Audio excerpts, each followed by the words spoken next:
तहखाने का ताला पहाड़ों से घिरे एक छोटे से गांव में रहता था मोहन। वह अपने दादा के साथ एक पुश्तैनी हवेली में रहता था। हवेली बहुत पुरानी थी और उसकी खामोश दीवारों में कई कहानियां छुपी थीं। एक कहानी तहखाने के इर्द गिर्द घूमती थी। मोहन के दादा ने उसे हमेशा तहखाने से दूर रहने की हिदायत दी थी। उन्होंने बताया कि वहां कभी कुछ बुरा हुआ था, इसलिए उसे हमेशा बंद रखा जाता। मोहन हौची से भर गया। वह जानना चाहता था कि तहखाने में क्या राज छुपा है। एक रात दादा गांव के किसी काम से बाहर गए थे।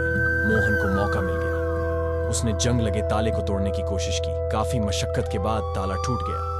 मोहन धीरे से सीढ़ियों से उतरा। तहखाने में घनी अंधेरी थी। उसने टॉर्च जलाई। इधर उधर देखने पर उसे एक पुराना संदूक नजर आया। जिज्ञासावश मोहन ने संदूक खोला। उसके अंदर से एक पुरानी गुड़िया निकली।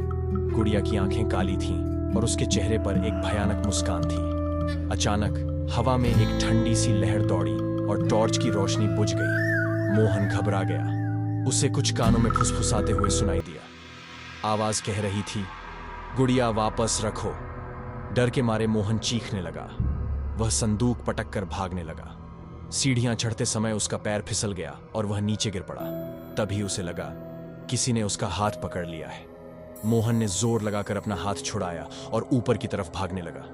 वह हवेली के बाहर निकला और दरवाजा जोर से पटक दिया। सहमे हुए उसने पीछे देखा। हवेली का दरवाजा थोड़ा खुला था, जैसे कोई उसे अंदर बुला रहा हो। सुबह होने पर दादा वापस आए। उन्होंने मोहन को तहखाने के पास देखा तो बहुत गुस्सा हुए। मोहन ने उन्हें सब कुछ बताया। दादा ने बताया कि गुड़िया एक डायन की थी और उसी तहखाने में उसका अंत हुआ था।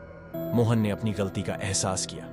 उसने फिर कभी तहखाने के पास जाने की हिम्मत नहीं जुटाई। लेकिन रातों को उसे कभी कभी फुसफुसाते हुए लगता था, गुड़िया वापस रखो।